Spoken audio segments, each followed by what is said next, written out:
ಪ್ರಕರಣದಲ್ಲಿ ಸಾಕ್ಷಿ ಸರ್ಕಾರ ಸಾಕ್ಷಿ ಕೇಳ್ತಾ ಇತ್ತು. ಆ ಆಡಿಯೋದಲ್ಲಿ DCM ಮಾತನಾಡಿರೋದೇ ಸಾಕ್ಷಿ ಅಲ್ವಾ, ಅದಕ್ಕಿಂತ ಮತ್ತೊಂದು ಬೇಕಾ ಅನ್ನೋಂಥ ರೀತಿಯಲ್ಲಿ ಕುಮಾರಸ್ವಾಮಿ ಅವರು ಕುಮಾರಸ್ವಾಮಿ ಅವರು ಪ್ರತಿಯೊಂದಕ್ಕೂ ಕೂಡ ಮಾತನಾಡ್ತಾ ಇದ್ದಾರೆ, ಪ್ರತಿಯೊಂದಕ್ಕೂ ಮಾತಾಡ್ತಾ ಇದ್ದಾರೆ. ಆದರೆ ಕಾನೂನಿನ ಚೌಕಟ್ಟಿನಲ್ಲಿ ಮತ್ತು SITಯ ಮ್ಯಾಂಡೇಟ್ನಲ್ಲಿ ಏನೆಲ್ಲ ಮಾಡಬೇಕು ಅದನ್ನು ಅವರು ಮಾಡ್ತಾರೆ. ನಾವು ಸರ್ಕಾರದಲ್ಲಿ ನಿರ್ಧಾರ ಮಾಡುವಾಗ ಕೂಡ ಇದನ್ನೆಲ್ಲ ಗಮನಿಸಿ ನಿರ್ಧಾರ ಮಾಡ್ತೇವೆ.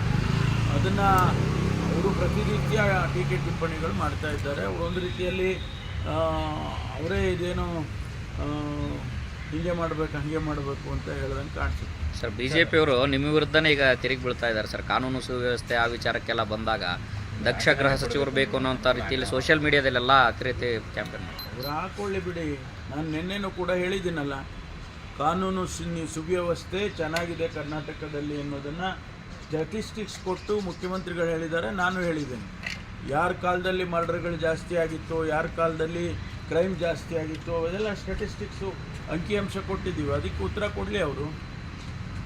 ಸರ್, ಆರೋಪಿ ವಿದೇಶದಲ್ಲಿ ಇರೋದ್ರಿಂದ ಕೇಂದ್ರ ಸರ್ಕಾರದ ಪಾತ್ರ ಮಹತ್ವದಿದೆ. ಯಾಕಂದರೆ ವಿದೇಶದಲ್ಲಿ ಅವರ ಪ್ರಯತ್ನಗಳು ಜಾಸ್ತಿ ಆಗಬೇಕು ಕರೆತರಲಿಕ್ಕೆ. ಹೌದು, ಅವರು ಸಹಾಯ ಮಾಡಬೇಕು, ನಮಗೆ ರಾಜ್ಯ ಸರ್ಕಾರಕ್ಕೆ ಸಹಾಯ ಮಾಡಬೇಕು. ಅದರಿಂದ ಇದು ರೇವಣ್ಣ ಅವರ ಪ್ರಶ್ನೆ ಅಲ್ಲ, ಕಾನೂನಿನ ಪ್ರಶ್ನೆ ಇದು, ಅಥವಾ ಪ್ರಜ್ವಲ್ ರೇವಣ್ಣನ ಪ್ರಶ್ನೆ ಅಲ್ಲ, ಇದು ಕಾನೂನಿನ ಪ್ರಶ್ನೆ. ಅವರು ಸಹಕಾರ ಮಾಡಬೇಕಲ್ವಾ. ಇಂಥ ಸಂದರ್ಭದಲ್ಲಿ ಕಾನೂನನ್ನು ರಕ್ಷಣೆ ಮಾಡ್ತಕ್ಕಂಥದ್ದು ಕೇಂದ್ರ ಸರ್ಕಾರದ ಜವಾಬ್ದಾರಿ ಕೂಡ ಇದೆ ಅನ್ನೋದನ್ನು ಅವ್ರು ತಿಳ್ಕೊಬೇಕಾಗುತ್ತೆ.